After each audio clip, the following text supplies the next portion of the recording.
संजय उवाच यत्र योगीश्वरः कृष्णो यत्र पार्थो धनुर्धरः तत्र श्रीः विजयो भूतिः ध्रुवा नीतिः मतिर्मम।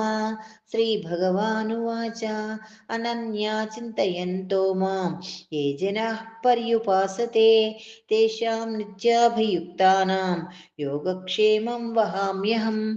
पवित्राणाय साधूनां विनाशाय च दुष्कृतां धर्मसंस्थापनार्थाय सम्भवामि युगे युगे।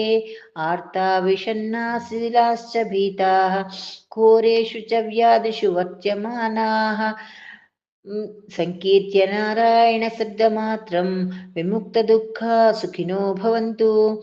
कायेन वाचा मनसेन्द्रियैर्वा बुद्ध्यात्मना प्रकृते स्वभावात् करोमि यज्जत् सकलं परस्मै नारायणायेति समर्पयामि। श्रीमन्नारायणायेति समर्पयामि।